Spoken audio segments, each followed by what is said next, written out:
Hey my guys, gals, and goobs, it's me, the guy who thinks YouTube has a very terrible age verification system. I mean seriously.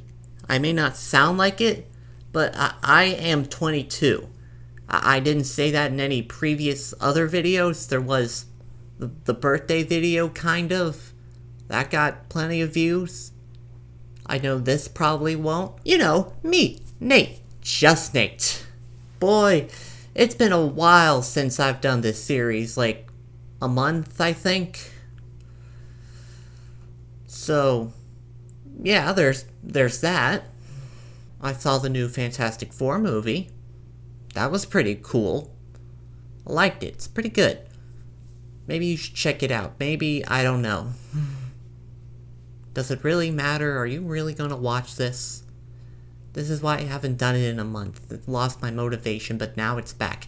Anyway, with all of that said, let's finally get into our tale. Hey guys, I didn't mention this in the intro, but please subscribe and like and comment. That's very important. Surprisingly more important than you think. So, if you like it, leave a comment on what you think. With all that said, let's finally get into the video. Hello again. It's nice to see you have returned to my tales. It has been such a long time since we last talked, haven't we? Well, a whole month may not be that much time to me, but I know that it is to you. Much has changed since we last spoke. Mainly, there was another tale told by another narrator. No, I'm not the type to hold grudges, but seriously? You're telling me I'd rather listen to that hack Temporagle instead of me? Are my stories that boring? Are you serious? I can hardly blame that steampunk what-be. Plus, he's not even telling a wholly original story. To divergence in the canon of the sonic continuity. Plus, he's standing in a white void while I have cool stars around me. I can't believe this. I really can't. If I'd murder when conveying my tales, would I get as many views? No. I would be guaranteed to never appear on this platform again. I have put so much work to show you this, you know. I swear to you, if this video or any of my other stories don't get at least 100 views, I will personally see to it that you are... lost my temper. Breathe, breathe, composure, composure. I am fine. Oh. With all that out of my system, let's start this prelude right. Today we continue our journey to the team previously established, the Fantasy Four. Last time we discussed the life of Dr. Cloud Richards, the brilliant yet flawed leader of the group. You may not have seen that one, so it is most paramount that you check it out now. More seen with the movie out, but I suppose not. Now, we take a look at someone who is very important to our previous subject, lifelong partner to him known as Dr. Aerith Gainsborough. She, like her husband, had pondered her life.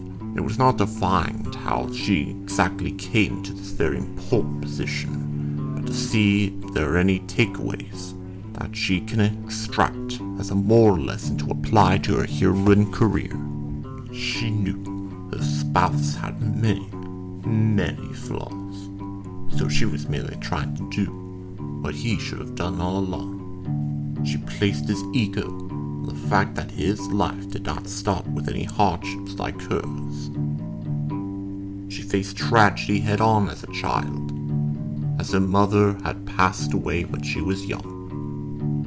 Her mother, Ivana Gainsborough, tragically perished in a car accident. While she didn't know it at the time, this important event was no accident but was, in fact, a premeditated act. This terrible occurrence was perpetrated by Professor Hojo Perkins, who would later be known as Psycho Shinra. Her father, Professor Gast Stormsborough, tried to save her life, but each attempt resulted in no avail. This loss, one in which he blamed himself for due to his continuing failings, drove him to seek solace at the bottom of a bottle. Perkins then captured Gast and his daughter. Gast was executed immediately. As for his daughter, she was experimented on. The goal of all this was because he hypothesized that Aerith had DNA of a long-dead civilization that was said to possess strange powers within themselves, ones that have the ability to transmogrify into a lion-like creature at will. They were known as Centrasians, to which Psycho Shinra believed her to be a distant descendant of, a half-Centra. Legend says they were taken to the hands of their gods and relocated to a paradise in the sky, but only some that were missed so they can relay the tale to others. But though, for this mostly unfounded speculation, her childhood was robbed from her by the mad professor, as if having her parents killed by his hand wasn't bad enough. She was now being excruciatingly experimented on. The cruel methods of which were performed on Aerith was too much to witness, even to the scientist. That is why one of them, whose name was never learned, freed the poor girl.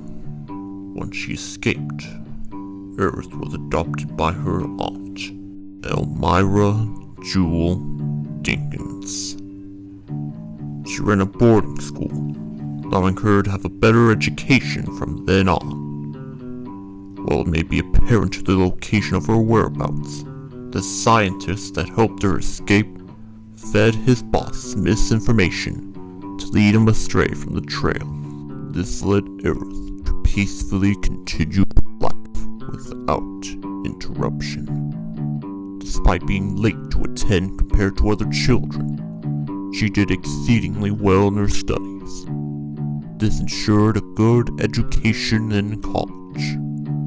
She pursued biology, more specifically, botany, as she had always had a fascination with flora since she could remember. This is when another important moment of her life happened, one that was more positive.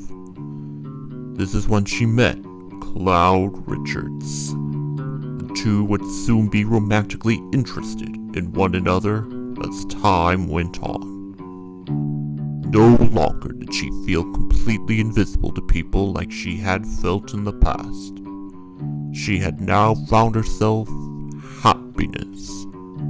While her plans to become a botanist fell through, she still managed to instead become a brilliant doctor. Her ties to Cloud brought her into the space project in Nibble Adveria.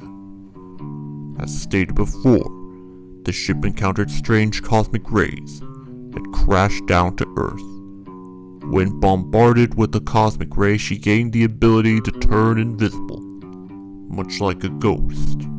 It also allows her to make force fields at will. Like her husband, the magical element of the cosmic rays manifested her feelings. She became this way because she always felt invisible for a long time. She nicknamed herself the Invis-Centra, a name that would be forever tied to her from that point forward. The Centra part of her name is a reference to the myth of a long-dead ancient civilization of the same name, as previously mentioned. Their deaths are the main part of why she chose the name, as her powers were compared to that of a ghost. It's all part of a somewhat dark joke. I do not believe that anyone has come to the realization behind the name's meaning. Trust me, I know. Now that she has these abilities, she and her team fight against the one that made her life a tragedy. She takes solace in the fact that she can at least do that. Now that her reflection had completed, she wondered about the takeaways that can be applicable to her and her heroine career. The main one to her was to not show up to anyone with her exceptional intelligence. She also wondered who the mysterious leader of Nibble Latveria was. He would be important, as he would be the reason for their powers in the first place. She had a painful feeling in her gut that she didn't know. Perhaps further research is required. Whoever it was, they certainly are waiting in the shadows for a dramatic reveal. That, however, will have to wait for another time. This tale is at its end. There is a lot to discover regarding these individuals. In fact, I had not even mentioned her half-brother. Yes, he is also of importance, but that will have to wait for another time. For now, thank you for listening to my tale. And until next time, goodbye. Well, that was certainly a good episode, wouldn't you say? Don't answer that. Anyway, on to the notes for this video. You may be wondering why I paired Aerith with Sue Storm. Well, it was a pretty simple decision. You see, Aerith is known for having stomach pains with a sword. You die! And Sue, well, if you saw Fantastic Four: Rise of Silver Surfer, don't, it's terrible, but if you have, you've also known that she died. Also, Sue can disappear like a ghost. You know, that's pretty fitting to pair with a dead woman. As for the actual design itself, her colors were a bit tricky to put down, because I wasn't exactly sure where to put them. But I did eventually settle on a half red kind of thing around her chest. I think it looks pretty good. Meshes really well. Despite the complicated stuff behind the coloring, the rest was basic and simple. Honestly, there's not much else to say. The jacket was part of Aerith. Put that with Sue Storm, and